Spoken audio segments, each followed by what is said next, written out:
मंगलम भगवान वीरो मंगलम गौतमो गणि मंगलम कुंद कुंदार्यो जैन धर्मोस्तु मंगलम सर्वमंगलमांगल्यम सर्वकल्याणकारकं प्रधानं सर्वधर्माणां जैनं जयतु शासनम् वन्दितु सौवसिद्धे ध्रुवमचलमनोवमं गदिं पत्ते वोच्छामि समयपाहुर्मिनमो सुदकेवली भणिदम् नमः समय साराय स्वानुभूत्या चकासते चित्स्वभावाय भावाय सर्वभावान्तरच्छिदे शुद्धात्म में रत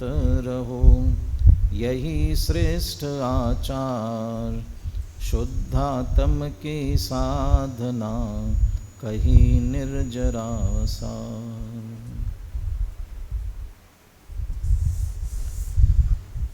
आचार्य कुंद कुंदे विरचित समय सार परमागम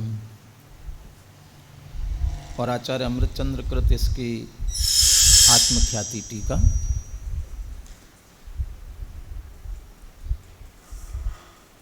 आत्मख्याति टीका मूल संस्कृत से चर्चा करते हुए संवर अधिकार तक की चर्चा पूर्ण हो गई थी। पुनः निर्जराधिकार प्रारंभ कर चुके हैं, जिसमें 206 गाथा और उस पर 144वां कलश यहाँ तक की चर्चा पूर्ण हो चुकी है। 207 नंबर की गाथा से चर्चा प्रारंभ करनी है। समय सार की शैली में 7 तत्वों का अपना स्वरूप है। अपना स्वरूप है का मतलब उनका विवेचन अपनी तरह से कुंद कुंद आचार्य ने किया, या ये कहा जाए कि 7 तत्वों के स्वरूप का विश्लेषण करना उनका उद्देश्य नहीं है। 9 तत्वों में व्याप्त जो एक आत्म तत्व हैं उसके विश्लेषण की प्रतिज्ञा कुंद कुंद आचार्य ने की है।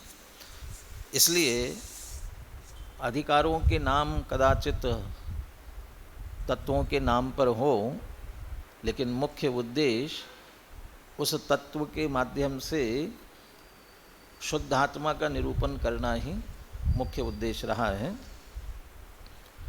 निर्जराधिकार में निर्जरा के स्वरूप की चर्चा करते हुए द्रव्य निर्जरा और भाव निर्जरा कहीं, लेकिन एक सामान्य या द्रव्य संग्रह की शैली में जैसे द्रव्य निर्जरा भाव निर्जरा कहा, उससे थोड़ा हट करके लिया। यदि एक वाक्य में ये कहा जाए इस पूरे अधिकार के सार के रूप में, सम्यक दृष्टि ज्ञानी के भोग निर्जरा के हेतु होते हैं। ज्ञानी के भोग निर्जरा के हेतु हैं। इस मूल भाव को लेते हुए निर्जरा का स्वरूप भी स्पष्ट करना है, ज्ञानी के निर्जरा कैसे हो रही है ये भी बताना है, भोग निर्जरा के हेतु कैसे हैं ये भी बताना है। इसका आधार, मूल आधार 2 भावों को लिया, ज्ञान और वैराग्य। ये 2 शक्तियों की बात की, ज्ञान शक्ति और वैराग्य शक्ति। और वो ज्ञान और वैराग्य शक्ति का असली आधार है अपना शुद्ध आत्मा। यानी सम्यक दृष्टि ज्ञानी को अपनी शुद्ध आत्मा का आश्रय है, इसलिए ज्ञान और वैराग्य की शक्ति है, और वो ज्ञान और वैराग्य की शक्ति के कारण से भोगों को भोगते हुए भी उसके निरंतर निर्जरा हो रही है। तो ये इस भाव को लेकर के पूरा ये अधिकार है। निर्जरा जो द्रव्य निर्जरा और भाव निर्जरा कही, वो कुंद कुंद आचार्य ये कहते हैं पूर्वबद्ध द्रव्य कर्म उदय में आया, उदय में आने पर उसका जो कुछ फल है, उदय में आया है तो फल देता ही है, फलदान सामर्थ्य सहित ही उदय में आता है। जो कुछ उसने फल दिया उसके फल देने पर सम्यक दृष्टि ज्ञानी उसमें राग नहीं करता। राग नहीं करता माने एकत्वमत बुद्धि नहीं करता, उससे जुड़ता नहीं है। चूँकि उससे भिन्न मैं शुद्धात्मा हूँ इसका उसे अच्छी तरह से भान है, इसलिए श्रद्धा की अपेक्षा अपनी शुद्धात्मा में ही रत रहता है। और अपने शुद्धात्मा में रत रहने के कारण से वो आया हुआ पूर्वबद्ध द्रव्य कर्म पुनः नया बंध नहीं कराता है और चला जाता है, खिर जाता है। बस नया बंध उसने नहीं कराया और खिर गया, इसका नाम ही द्रव्य निर्जरा है। इसके साथ साथ हम ये भी कह सकते हैं कि वो द्रव्य कर्म खिर गया, उसी अनुसार उस समय भोगने में आया हुआ जो नो कर्म है, चूँकि उस नो कर्म में भी एकत्वमत नहीं किया था, इसलिए वह भी बंद कराने में समर्थ नहीं था, इसलिए वह भी चला गया। तो ये तो हो गई द्रव्य निर्जरा। दूसरा, कोई ये कहे कि सम्यक दृष्टि ज्ञानी तो श्रद्धा की अपेक्षा आत्मा में लीन है, आत्मा को ग्रहण किए हुए हैं, इसलिए चाहे जैसे कर्म का उदय आए उसे तो बिल्कुल राग द्वेष होते ही नहीं हैं, चाहे जैसे परद्रव्य अनुकूल प्रतिकूल होते रहे, सुख दुख का भाव उसको होता ही नहीं है, इसलिए ऐसा नहीं है। कुंद आचार्य तो ये कहते हैं उस समय सम्यक दृष्टि ज्ञानी के भी नियम से सुख दुख होता है, सुख दुख का भाव होता है, और सुख दुख है तो भूमिका अनुसार राग भी है। लेकिन वो सुख दुख और राग होने पर भी फिर उससे राग सहित नहीं जुड़ता है, सुख दुख के परिणाम से भी राग द्वेष से पुनः राग से नहीं जुड़ता है, माने उसमें राग नहीं करता।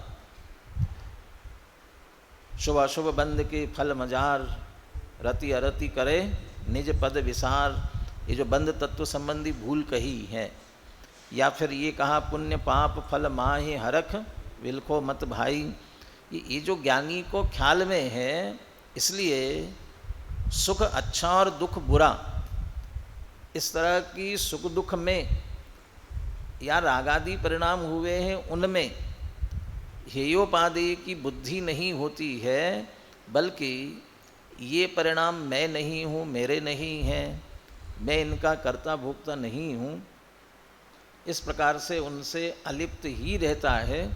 इसलिए वे भाव भी उसे पुनः बंद कराने में समर्थ नहीं होते हैं, तो वे भाव भी बंद न कराते हुए चले जाते हैं, खिर जाते हैं, वही भाव निर्जरा कही गई। चूँकि ये सारा कार्य किसके सामर्थ्य से हुआ, केवल वो ज्ञान और वैराग्य, वस्तु स्वरूप का यथार्थ निर्णय था ये ज्ञान, और ऐसा ज्ञान होने के कारण से वो आए हुए उदय, उस उदय से मिले हुए नौ कर्मादि का संयोग, और उससे हुए सुख दुख के भाव, भूमिका अनुसार हुए राग, इन सब में ज्ञानी ने पुनः राग नहीं किया। पुनः राग नहीं किया, इसका ही नाम उसका वैराग्य है। तो भेद ज्ञान है और भूमिका अनुसार राग नहीं करता है, ये उसका वैराग्य है। और ये ज्ञान और वैराग्य के सामर्थ्य के कारण से वो पुनः कर्मों से नहीं बनता और कर्म निर्जरित हो जाते हैं।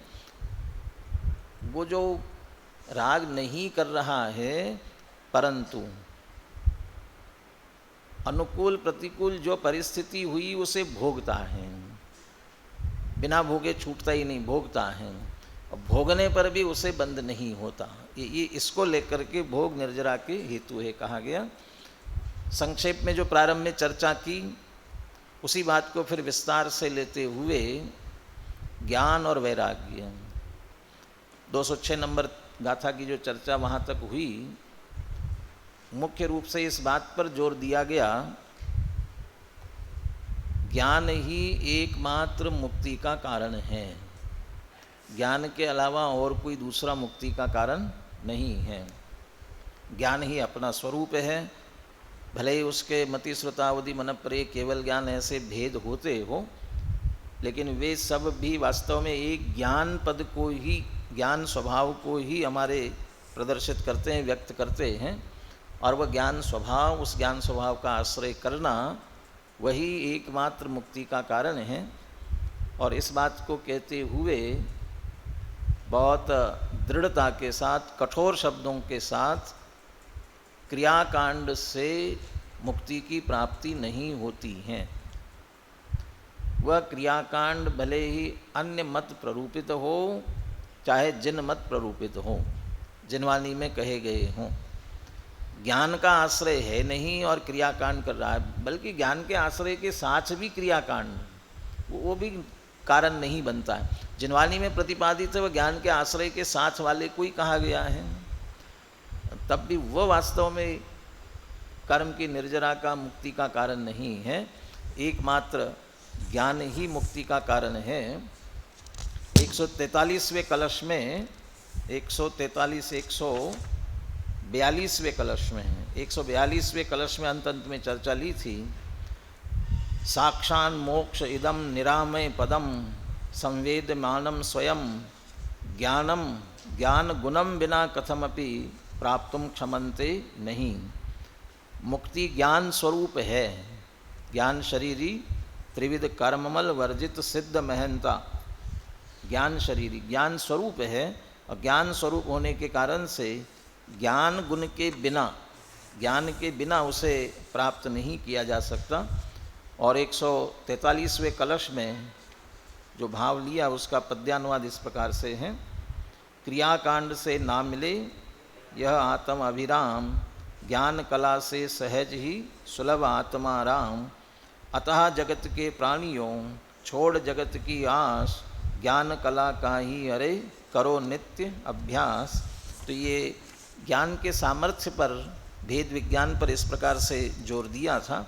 और उसके उपसंहार में 206 नंबर की गाथा में ये प्रेरणा भी दी गई थी। इस ज्ञान में ही रत रहो, संतुष्ट नित इसमें रहो, बस तृप्त भी इसमें रहो तो परम सुख को प्राप्त हो। कुंद आचार्य के इन वचनों को लेते हुए अमृतचंद्र आचार्य ने 144वां कलश लिखा, जो इस प्रकरण का उपसंहार और आगे के प्रकरण के लिए उत्थानिका के रूप में 144वां कलश है।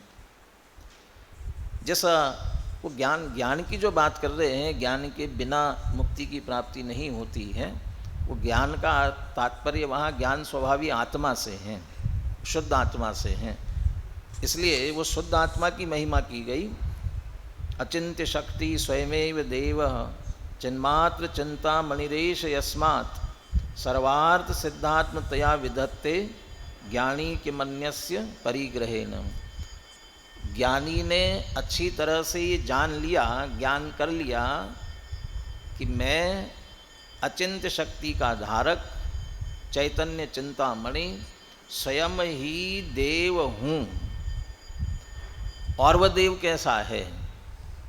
सर्वार्थ सिद्धात्मतया विधत्ते। सर्वार्थ सिद्धात्म, सर्व आत्मा के प्रयोजन जिससे सिद्ध हो सकते हैं, ऐसा वह आत्मा है। और उस आत्मा को जिसने जान लिया, पहचान लिया और ग्रहण कर लिया है, जैसे चिंतामणि रत्न की बात करते हैं, जब चिंतामणि रत्न मिला हो तो फिर किसकी और इच्छा करना है? क्योंकि जो इच्छित है वो तत्काल उस चिंतामणि रत्न से ही मिलेगा, फिर और किसी की चिंता करने की कहाँ जरूरत है। ऐसे ही जब सर्वार्थ सिद्ध, सारे प्रयोजन जिससे सिद्ध हो सकते हैं, ऐसा आत्मा ही मिल गया, तो फिर ज्ञानी किमन्यस्य परिग्रहेण, ज्ञानी फिर अन्य किसी का ग्रहण क्यों करेगा? अन्य किसी के ग्रहण की उसे क्या आवश्यकता है? इसका अर्थ अन्य किसी पदार्थ का वो ग्रहण नहीं करता।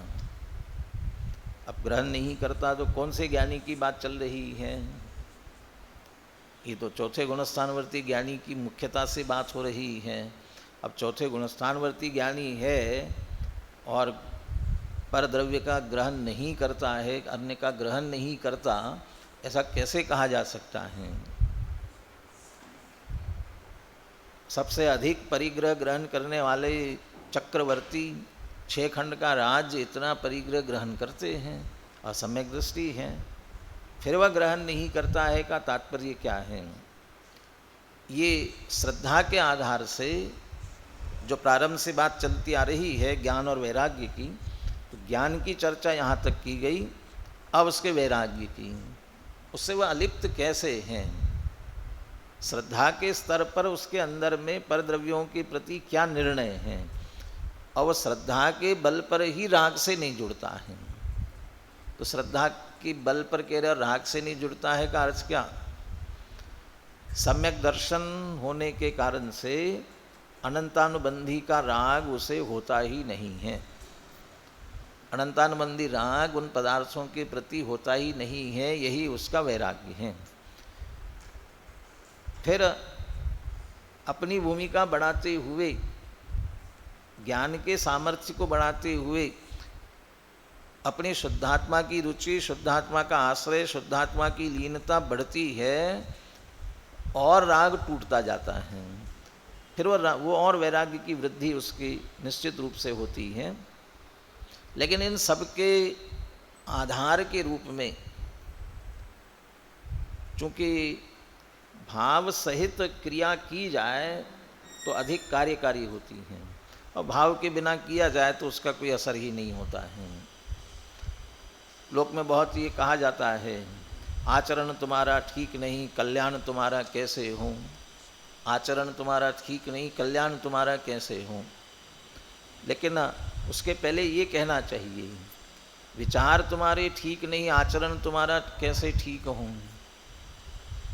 यदि बिना विचार सुधरे आचरण सुधारने का प्रयास भी करेंगे, वो जबरदस्ती की बात है।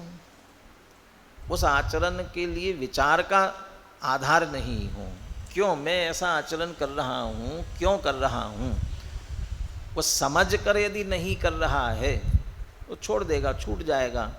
वो जिस किसी कारण से कर रहा हो, किसी भी बंधन के कारण से, नियम से कर रहा हो, लेकिन अंदर विचार का आधार नहीं होगा तो टूट जाएगा। इसलिए पहले विचार और फिर आचरण में आना चाहिए। तोडरमल जी के तो शब्द है बिल्कुल सिद्धांत वाक्य जैसा, जिन धर्म की तो ये आमनाएं है, पहले तत्वज्ञान हो पश्चात व्रतादिक अंगीकार करें। माने जो चीज़ आप यदि त्याग रहे, छोड़ रहे हैं, नियम ले रहे हैं, पहले अच्छी तरह से समझो, समझ करके फिर छोड़ो। ज्ञान, ज्ञान पूर्वक वैराग्य, वह स्थायी हो सकता है। तो सम्यक दृष्टि ज्ञानी को वैराग्य का बल है, तो उसका आधार क्या है, नीचे उसके अंदर में क्या आधार, उसकी मान्यता क्या है, जिसके कारण से उसका ये वैराग्य का परिणाम है, जो पर द्रव्यों से वह नहीं जुड़ता है। अब ये प्रकरण अब विस्तार से चलेगा, और उस प्रकरण में सामान्य से, विशेष से, हर तरह से ज्ञानी परद्रव्य से कैसे नहीं जुड़ता है, जिसके कारण उससे वैराग्य का परिणाम है, इसकी चर्चा अब क्रम से चलने वाली है। जिसमें 207 नंबर की गाथा टीका भी बहुत संक्षिप्त है, लेकिन संक्षिप्त होकर के भी उसमें भी भाव बहुत गहरे हैं। उत्थानिका है इस गाथा की, कुतो ज्ञानी परम न परिगृह्णाति इति चेत। ज्ञानी परम न परिगृह्णाति, ज्ञानी पर को ग्रहण नहीं करता। चूँकि परिगृह्णाति शब्द है, इसलिए इसका भाव इस तरह से भी ले सकते हैं कि ज्ञानी को पर का परिग्रह क्यों नहीं है, ज्ञानी परिग्रह को ग्रहण क्यों नहीं करता। इति चेत, ऐसा कोई पूछे तो उसका उत्तर देते हैं। कौन से ज्ञानी की बात चल रही है? जिसके पास 6 खंड का राज्य है, 96,000 रानियाँ हैं, अक्षौहिणी सेना है, जो कुछ भी सर्वाधिक परिग्रह लोक में कहा जा सकता है, वो सब जिसके पास में है। ये तो हम मनुष्य गति की अपेक्षा से कहा, यदि देवगति की अपेक्षा से कहे तो सौधर्म इंद्र का वैभव भी कुछ कम नहीं है, ऊपर के इंद्रों का वैभव भी कुछ कम नहीं है। और उनका भी वैभव ठाट बाट जितना जो कुछ भी है वह है, और उसको ये कह रहे हैं कोई ज्ञानी उनका ग्रहण नहीं करता है, वो से परिग्रह नहीं है। ये विरोधाभास लगता है ना। बनारसी दास जी ने वो पिछले छंद का भावानुवाद करते हुए ऐसे ही विरोधाभास की तरफ ध्यान आकर्षित कराया है। अनुशीलन भी ले लें, अनुशीलन।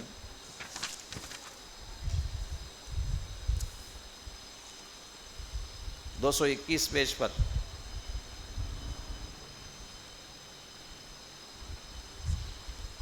अंतिम ये है इसका पद्यानुवाद में। दिन के कर्म की कलोले यह है समाधि, डोले यह जोगासन, बोले यह मस्त है।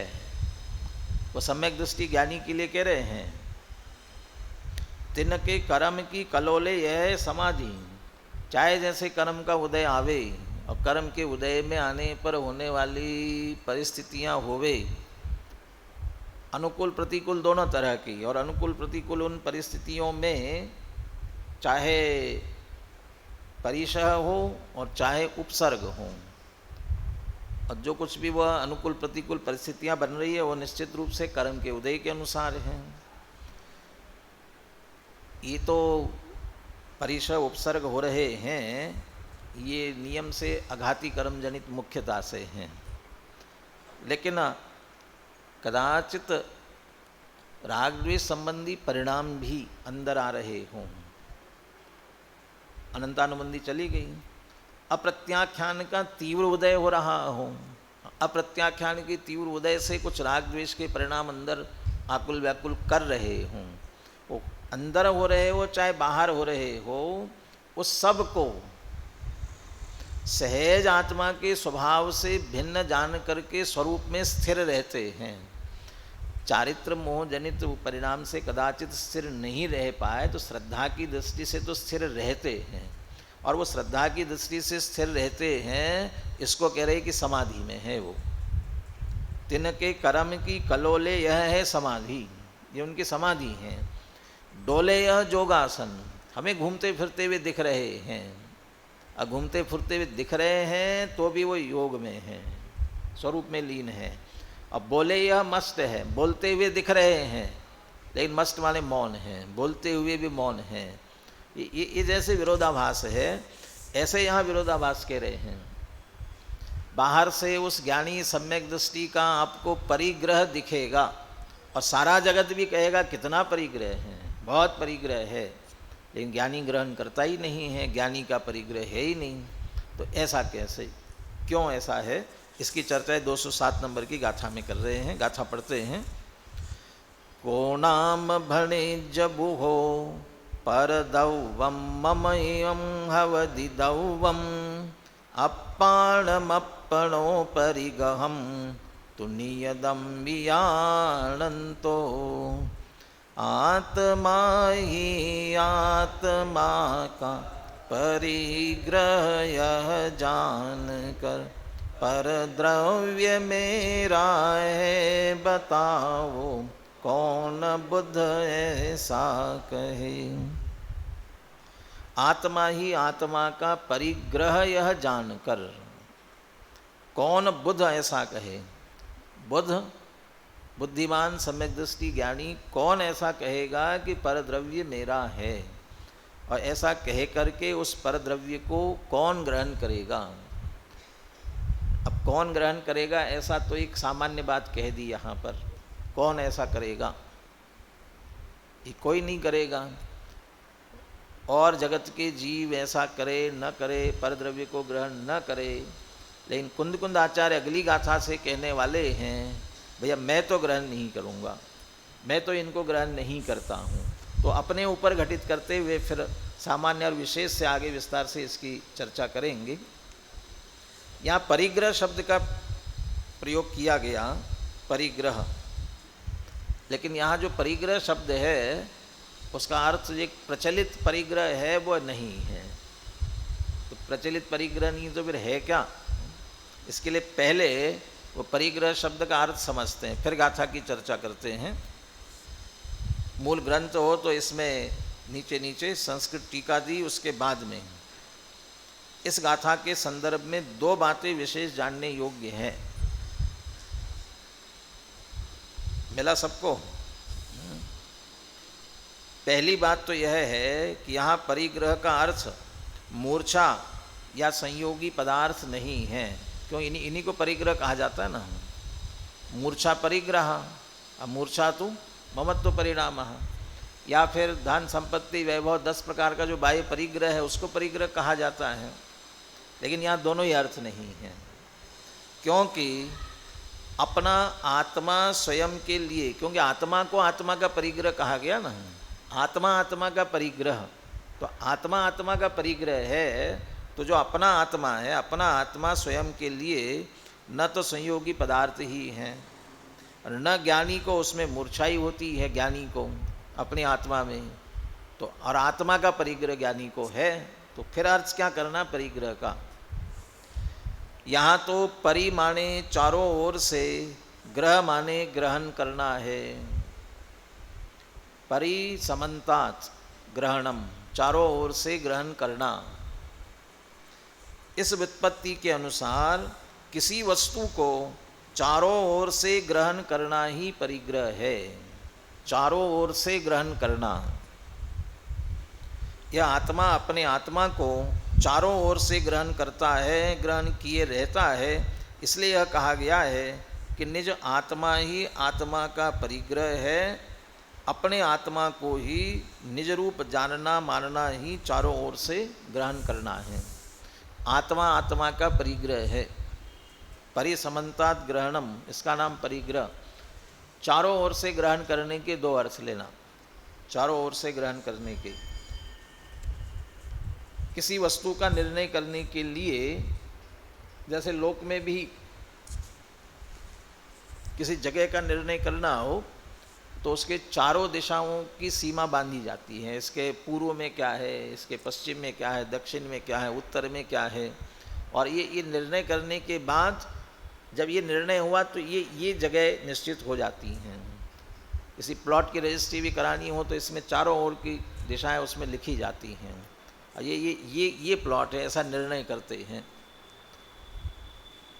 न्यूज़ कहा जाता है ना, आपको न्यूज़ शब्द आता है हिंदी, आपके अंग्रेजी में न्यूज़ किसे कहते हैं? वो उसमें वो चारों दिशाएं आती हैं, नॉर्थ ईस्ट वेस्ट साउथ, ये चारों दिशाएं, मतलब वो चारों दिशाओं से कोई बात आप कहोगे उसमें चार बातें नहीं होंगी तब तक अच्छी तरह से निर्णय नहीं होगा। इसे सीधे सीधे शास्त्रीय भाषा में कहते हैं स्वचतुष्टय। प्रत्येक वस्तु का निर्णय स्वचतुष्टय के आधार से होता है। चार बातें कौन कौन सा स्वचतुष्टय में क्या क्या आएगी? स्वद्रव्य, स्वक्षेत्र, स्वकाल और स्वभाव। ये चार, वो चतुष्टय से ही वस्तु का निर्णय होता है।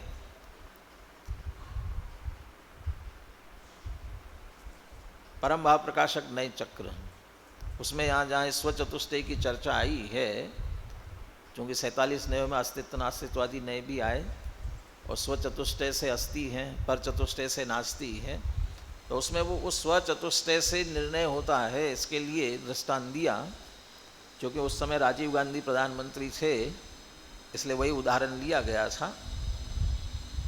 कोई ये कहे आ रहे हैं, आ रहे हैं, ऐसा कहे तो सबसे पहला प्रश्न क्या खड़ा होता है कि कौन आ रहे हैं? कि राजीव गांधी आ रहे हैं। तो दूसरा प्रश्न खड़ा होगा कहाँ आ रहे हैं? कहाँ आ रहे हैं? कि जयपुर आ रहे हैं। तीसरा प्रश्न खड़ा होगा कि कब आ रहे हैं? तो बता दें कल आ रहे हैं। अब फिर चौथा प्रश्न खड़ा हो जाएगा क्यों आ रहे हैं? तो कौन, कहाँ, कब और क्यों। तो कौन का उत्तर होगा एक तरह से द्रव्य के रूप में, कहाँ का उत्तर होगा एक तरह से क्षेत्र के रूप में, कब का उत्तर होगा काल के रूप में, और क्यों का उत्तर होगा भाव के रूप में। और जब इतनी बातें कही गई तब बात पूरी तरह से स्पष्ट हुई। और यदि इतनी बात स्पष्ट नहीं हुई है तो कोई ना कोई अस्पष्ट रहती ही है। कोई भी आप निमंत्रण देंगे किसी का, वो निमंत्रण का एक वाक्य भी लिखेंगे क्या पधारना है, तो किसको, कब, कहाँ, क्यों, ये सारी बातें स्पष्ट लिखी जानी चाहिए। जैसे ये 4 बातों से निर्णय होता है, ऐसा ही प्रत्येक द्रव्य का निर्णय भी स्वद्रव्य, स्वक्षेत्र, स्वकाल और स्वभाव से ही होता है। ज्ञानी ने अपनी आत्मा का अच्छी तरह से ग्रहण किया हुआ है। ये कैसे कि चारों ओर से, और चारों ओर से ग्रहण किया का अर्थ है स्वद्रव्य, स्वक्षेत्र, स्वकाल और स्वभाव। द्रव्य की अपेक्षा से मैं चैतन्य स्वरूप शुद्ध आत्मा ही हूँ। क्षेत्र की अपेक्षा से असंख्यात प्रदेश यही मेरा क्षेत्र है। काल की अपेक्षा मैं अनादि अनंत हूँ, और भाव की अपेक्षा ज्ञानादि अनंत गुणों का धारी हूँ। विज्ञान घन स्वभावी हूँ। विज्ञान घन, वो विज्ञान घन शब्द में भी अपन ये चारों बातें शामिल करते हैं, क्योंकि घन शब्द में, वो घन शब्द के लिए कहते हैं ना, लंबाई फुट से नापी जाती है, लंबाई और चौड़ाई किससे नापी जाएगी, वर्ग फुट से नापी जाएगी, और लंबाई, चौड़ाई और मोटाई भी हो उसके साथ में तो घन फुट से नापी जाती हैं। मैंने घन उसे कहा जाएगा जिसमें लंबाई भी हो, चौड़ाई भी और मोटाई भी हो। आत्मा को विज्ञान घन स्वभावी कहा गया। विज्ञान घन स्वभावी कहा गया है का अर्थ ये है, आत्मा आत्मद्रव्य, उसके असंख्यात प्रदेश ज्ञान स्वरूपी है। इसकी चौड़ाई हो गई, उसकी लंबाई कही जाए तो अनादि अनंत, अनादि काल से अनंत काल तक ज्ञान स्वभावी है, और भाव की अपेक्षा तो ज्ञान स्वभावी है ही। ये चारों ओर से ऐसा सम्यक दृष्टि ज्ञानी ने मैं शुद्धात्मा हूँ। ये अमूर्तिक, टोडरमल जी के शब्द भी याद आ रहे हैं। अमूर्तिक प्रदेशों का पुंज, प्रसिद्ध ज्ञानादि गुणों का धारी, अनादि निधन वस्तु आप है, और जिनका नवीन संयोग हुआ है, ऐसा अनंत मूर्तिक परमाणुओं से बना हुआ ये शरीर आदि है, ज्ञानादि से रहित शरीर आदि है। ये तो क्या है कि पर है, आपा पर का भेद विज्ञान कराया। ये निर्णय करना, ये मैं हूँ, ऐसा सम्यक दृष्टि ने अच्छी तरह से निर्णय किया हुआ है।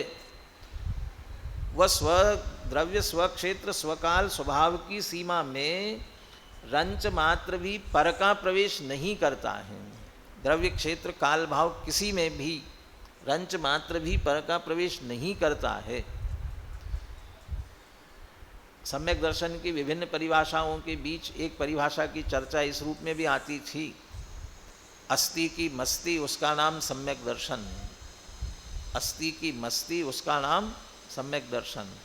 तो वो कौन सी अस्थि?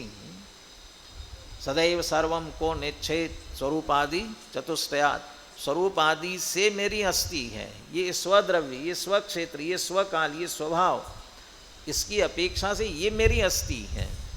और वो अस्थि में वो भेद का विकल्प न करते हुए निर्विकल्पता से उसका अनुभवन करना, वो अस्थि की मस्ती, उसका नाम सम्यक दर्शन कहा था। ये चारों ओर से उसका निर्णय करना। और दूसरा, स्वचतुष्टयात्मक, ऐसा जो मैं आत्म तत्व हूँ, यही मैं हूँ, यही मेरा है। यदि कदाचित मैं करता हूँ तो इसी का हूँ, भोगता हूँ तो मैं इसी का हूँ, इसके अतिरिक्त मेरा और किसी से किसी प्रकार का कोई संबंध नहीं है। इस तरह से अपनी आत्मा का ग्रहण करना, उसका नाम है चारों ओर से ग्रहण करना। चूँकि सम्यक दृष्टि ज्ञानी ने इस प्रकार से ग्रहण किया है, इसलिए कह रहे कि आत्मा को आत्मा का परिग्रह है। और जब ऐसा आत्मा का परिग्रह है तो फिर वह पर किसी की इच्छा क्यों करेगा, पर किसी को क्यों चाहेगा। एक तो ये परिग्रह की व्याख्या की गई। दूसरा, मम स्व, मेरा स्व है। तो स्व शब्द का जो प्रयोग आया, स्व क्या, स्व किसे कहना, अपन यहाँ नीचे पढ़ रहे थे, और दूसरी बात यह है कि यहाँ स्व की सीमा में, और यहाँ स्व का अर्थ है संपत्ति, स्व स्वामी संबंध। स्वामी, यदि कोई किसी का स्वामी है तो उसकी संपत्ति क्या है? तो ज्ञानी सम्यक दृष्टि स्वामी है, ये किसका? कि स्व का। तो उसका स्व क्या है? स्व की सीमा में क्या क्या आता है? स्व की सीमा में अपना आत्मद्रव्य, उसमें विद्यमान अनंत गुण और गुणों की आत्मोन्मुखी निर्मल पर्याय आती है, विकारी पर्याय या संयोगी पदार्थ नहीं आते। वह इसे स्व जानता है, इसी से उसका सारा कार्य चलने वाला है, तो बाकी पर पदार्थों की उसे रंच मात्र भी अपेक्षा नहीं है। अब ये परिग्रह और ये स्व शब्द ध्यान में रख करके अब इस गाथा का भाव ख्याल में ले। को नाम भणिज बुहो पर दव्वम मम इमम हवदि दव्वम। बुहो, बुहो माने बुद्ध, ज्ञानी, जिसने अच्छी तरह से भेद विज्ञान से स्व पर का निर्णय कर लिया है। स्व पर का निर्णय ऐसा किया हुआ है कि पर का अंश भी स्व में नहीं मिला था और स्व का अंश भी पर में नहीं मिला था। स्व का स्व तरीके अच्छी तरह से जैसे भाव भाषित हुआ है, अकेले क्षोभम ज्ञान के आधार पर निर्णय नहीं किया उसने, भाव भाषित हुआ है। जिसे भाव भाषित हुआ है उसे यहाँ बुद्ध कह रहे हैं। देखो, ज्ञानी और बुद्धिमान में भी फर्क होता है। बुद्धिमान, बुद्धि और ज्ञान, ज्ञान सामान्य अपेक्षा से, जिसको हम कहेंगे कि कलेक्शन ऑफ इंफॉर्मेशन, वो इंफॉर्मेशन इकट्ठी करने जैसी है, उसकी जानकारी होने जैसी है। और ऐसी जानकारी होने मात्र से कदाचित उसे ज्ञानी कह सकते हो, लेकिन बुद्धिमान नहीं कह सकते हो। बुद्धिमान किसे कह सकते हैं? उस आप उसको इन्फॉर्मेशन और नॉलेज को भी अलग अलग कर सकते हो। इन्फॉर्मेशन और नॉलेज, इन्फॉर्मेशन मानी जानकारी है, और नॉलेज का अर्थ है उस इन्फॉर्मेशन को सही समय पर सही जगह पर उपयोग करके अपना कार्य निकाल लेना, अपना प्रयोजन सिद्ध कर लेना। उस इन्फॉर्मेशन का उपयोग कर रहा है तो समझ लेना उसे नॉलेज है, और जैसे नॉलेज है तो बुद्धिमान है। वो सम्यक दृष्टि ज्ञानी, ज्ञानी अकेला नहीं है, बुद्धिमान है। अब बुद्धिमान होने के कारण से स्व पर इनको अकेला भिन्न भिन्न नहीं जानता है, अकेला भिन्न भिन्न नहीं जानता है, बल्कि स्व मैं हूँ इस तरह से स्व का ग्रहण करता है। जिसे दादा मोक्षमा प्रकाशक के उन शब्दों की व्याख्या करते हुए पुनः पुनः इस बात पर बल देते हैं, सुखी होना है तो सबसे पहला कार्य, सुखी होना चाहते तो सबसे पहला कार्य आपा पर का ज्ञान अवश्य होना चाहिए। प्रयोजन की सिद्धि की बात आई, अब प्रयोजन में सुख की सिद्धि की बात है। सबसे पहला कार्य आपा पर का ज्ञान अवश्य होना चाहिए। और आपा पर का ज्ञान का मतलब ईश्वर पर का, ईश्वर पर का नहीं है। आपा पर का मतलब है अपने में अपनापन और पर में परायेपन का ज्ञान होना चाहिए। तो अपने में अपनापन आया और पर में परायापन आया, दोनों एक ही बातें हैं, तब वास्तव में बुद्धिमान कहलाएगा। वो बुद्ध है। तो ऐसा बुद्धिमान जिसका अपने में अपनापन आ गया है, पर में परायेपन आ गया है, ऐसा जो बुद्धिमान है उसे ज्ञानी कहना। वो कौन? परदव मम इमम हवदि दव्वम, ये परद्रव्य मेरा है ऐसा कौन कहेगा? क्यों? बुद्धिमान ने क्या किया है? अप्पाणम अपनो परिगहम तू नियदम वियानंतो, नियदम नियम से, वियानंतो जानते हुए। किसके आधार से वह ज्ञानी हुआ है? किसके आधार से बुद्धिमान हुआ है?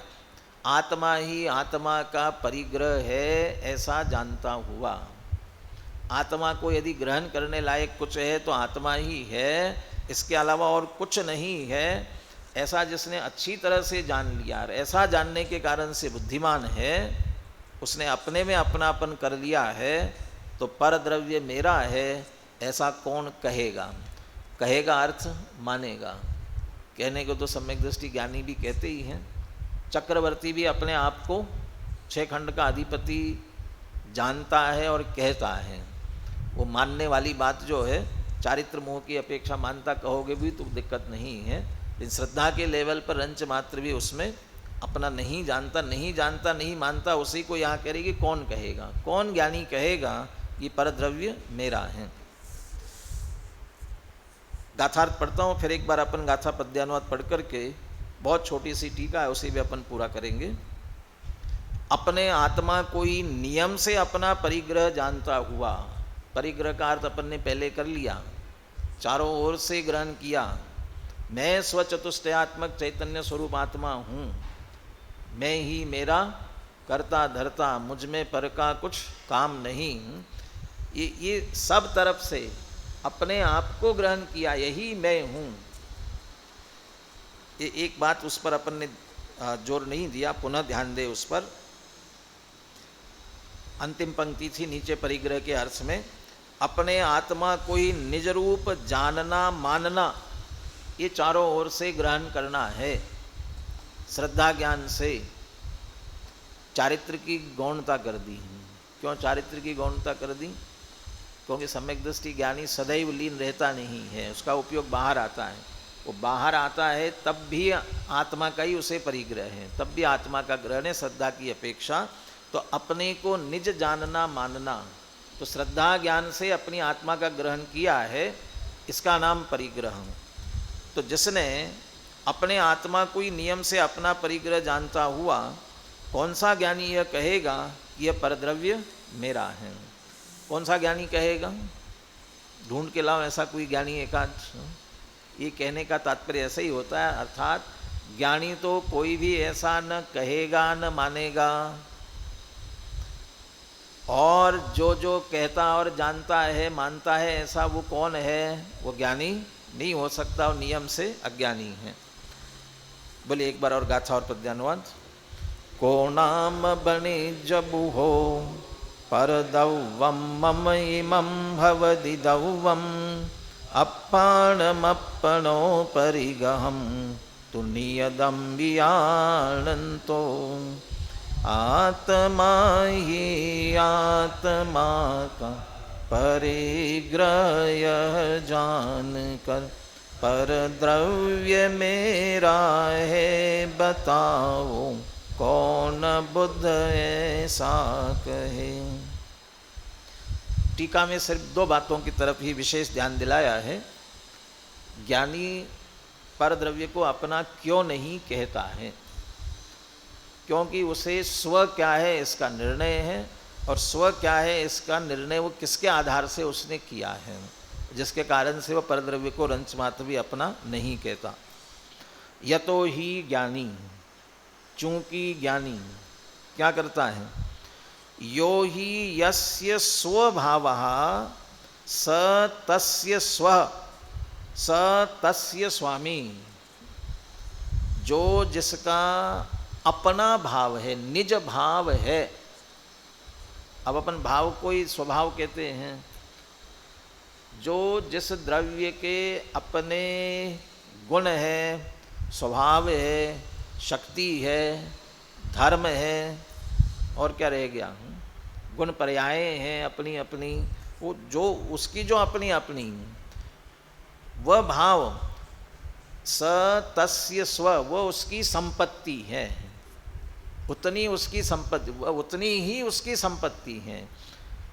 गुणों के समूह को द्रव्य कहते हैं, तो उस द्रव्य में अपने जो अनंत गुण, धर्म, शक्ति, स्वभाव, वो ये जो पड़ी हुई है वह उसकी संपत्ति है। स तस्य स्व, वह उसकी संपत्ति, और स तस्य स्वामी, वह उसका स्वामी है। लोक में कोई दरिद्री नहीं है, कोई भी, लगता है ऐसा। गांधी जी का बहुत अच्छा वाक्य है एक, जगत में इतने संसाधन है कि प्रत्येक की आवश्यकताओं की पूर्ति हो सकती है, प्रत्येक की। एक भी अपने जीवन आवश्यक से वंचित रह जाए ऐसा नहीं है। इतने सब संसाधन हैं, परंतु इतने संसाधन नहीं हैं कि एक व्यक्ति की इच्छा की पूर्ति कर सके, इतने नहीं हैं। माने एक व्यक्ति की इच्छा की पूर्ति नहीं हो सकती है, लेकिन सारे लोगों के आवश्यकताओं की पूर्ति हो सकती है, सबकी। इसलिए वास्तव में कोई दरिद्री नहीं है, कोई भूखा नहीं रह सकता है, इच्छाओं की पूर्ति नहीं हो सकती। ऐसे यहाँ कह रहे कि प्रत्येक के पास इतनी संपत्ति है कि उसका कुछ भी काम अटक ही नहीं सकता है, किसी दूसरे की तरफ देखने की जरूरत ही नहीं पड़ती है, क्योंकि उसके पास इतनी अपने आप में संपत्ति है, अनंत गुणों की संपत्ति उसके साथ पास में है। तो जिसके जो अपने स्वभाव है वह उसकी संपत्ति है, उसका स्वामी है।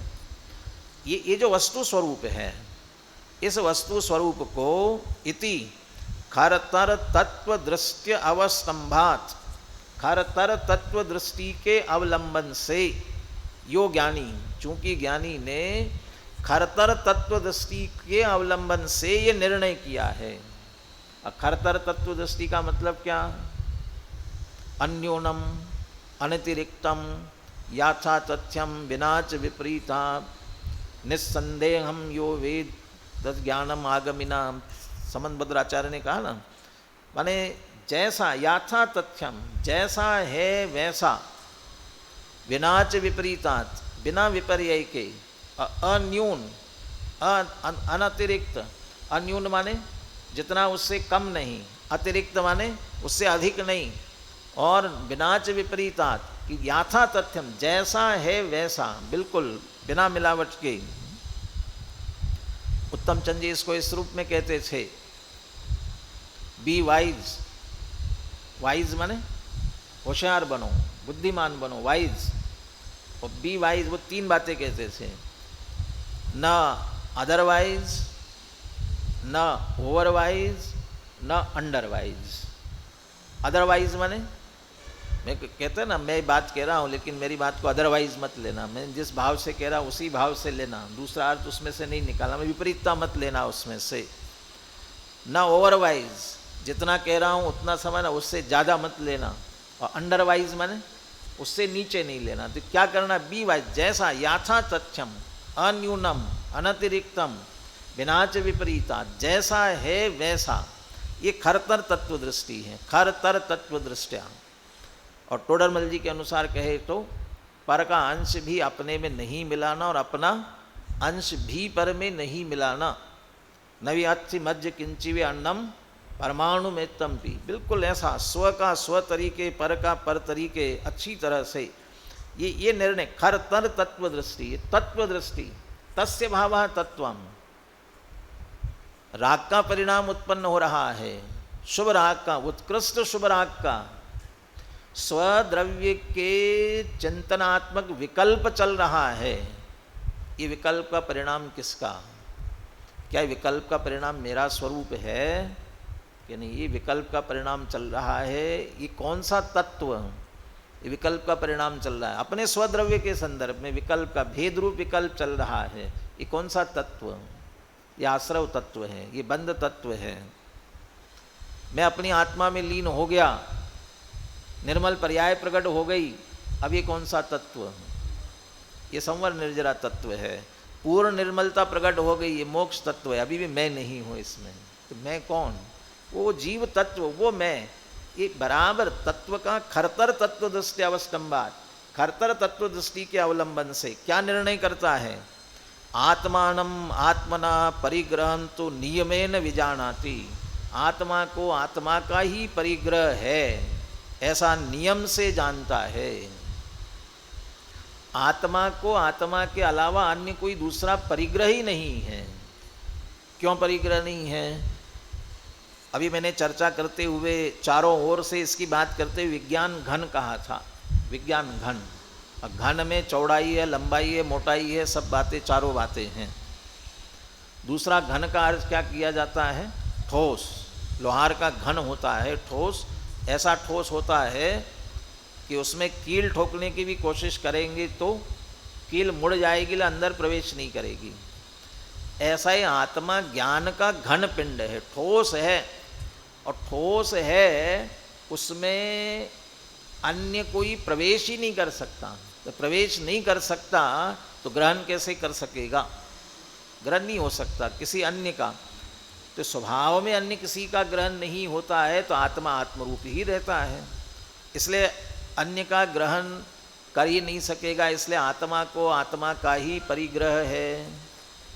दूसरा, शक्तियों में 47 शक्तियों में कौन सी शक्ति है? त्यागोपादान शून्यत्व शक्ति। वो तो हर द्रव्य में सब में घटित होगी। त्यागोपादान शून्यत्व शक्ति, त्याग उपादान से शून्य है, न कुछ छोड़ सकता है न ग्रहण कर सकता है, तो कैसे ग्रहण होगा, आएगा कैसे? यदि ग्रहण कर लेगा तो रखेगा कहाँ? आत्मस्वभावम परभाव भिन्नम आपूर्ण माद्यंत विमुक्तमेकम। आपूर्णम, लबालब भरा हुआ है, तो भरा हुआ है तो रखेगा कहाँ? कहाँ जाएगा? अंदर। परिपूर्ण है।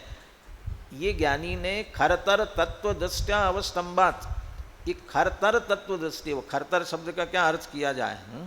खरतर तीक्ष्ण तत्व दृष्टि के, तीक्ष्ण तत्व दृष्टि से निर्णय किया है कि आत्मा ही आत्मा का परिग्रह है ही नहीं, कुछ हो ही नहीं सकता, संभव ही नहीं है, बाकी सब असंभव बात है, इसलिए आत्मा ही आत्मा का परिग्रह है, ऐसा नियम से जानता है ज्ञानी। ततः, यतः से प्रारंभ किया था, चूंकि ऐसा ज्ञानी अच्छी तरह से जानता है, ततः इसलिए न मम इदम स्वम न अहम अस्य स्वामी इति परद्रव्यम न परिगृह्णाति। इसलिए किसी भी परद्रव्य के प्रति, परमाणु मात्र के प्रति, धागे बराबर के प्रति तिल तुष मात्र संग नहीं जिनके, तो मुनिराज के संग बाहर नहीं है, लेकिन सम्यक दृष्टि ज्ञानी को वह तिल तुष मात्र में भी ये मेरा है ऐसा रंच मात्र भी निर्णय। तथा नम मम इदम स्व, ये मेरा स्व नहीं है, ये मेरी संपत्ति नहीं है, ये रंच मात्र भी मेरी संपत्ति नहीं है।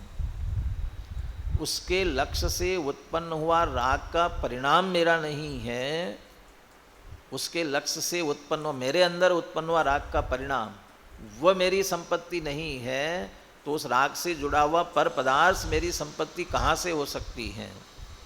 जैसे 12 भावनाओं में जहाँ देह अपनी नहीं तहाँ न अपनों कोई, घर संपत्ति पर प्रगट है, पर है परिजन लोय। जिस देह के आधार से ये सब है, वो देह मेरी नहीं तो वो मेरे कैसे हो सकते हैं? जिस राग से मैं पर पदार्थों से जुड़ता हूँ, वो राग ही मेरा नहीं है कि मेरे कैसे हो सकते हैं? तो इसलिए ये मेरे स्व नहीं है, न हम अस्य स्वामी, और मैं इनका स्वामी नहीं हूँ। इति परद्रव्यम न परिगृह्णाति, ऐसा परद्रव्य को रंच मात्र भी ग्रहण नहीं करता है। और ये बात वहाँ तक समझनी है जिनके 6 खंड का राज्य है, 6 खंड का राज्य है, उसके अधिपति है, स्वामी है। अब वो अंदर से ये निर्णय खर तर तत्व दृष्टि से निर्णय करते हैं, न मम इदम स्व, ये मेरी संपत्ति नहीं है, अब मैं इसका स्वामी नहीं हूँ, क्योंकि वो जो अनंत गुणात्मक शक्तियों का संग्रहालय, गुणों का गोदाम, त्रिकाली ध्रुव शुद्ध आत्मा, उसका उन्होंने ग्रहण कर लिया है, इसलिए पर का ग्रहण रंच मात्र भी नहीं करते, इसलिए अनंतानुबंधी जनित राग उनको नहीं होता है, इसलिए वह होने वाले सारे परिणाम सहज निर्जरा के लिए कारण बनते हैं। हम भी खरतर तत्व दृष्टि से अपनी आत्मा को ग्रहण करें इसी मंगल भावना के साथ।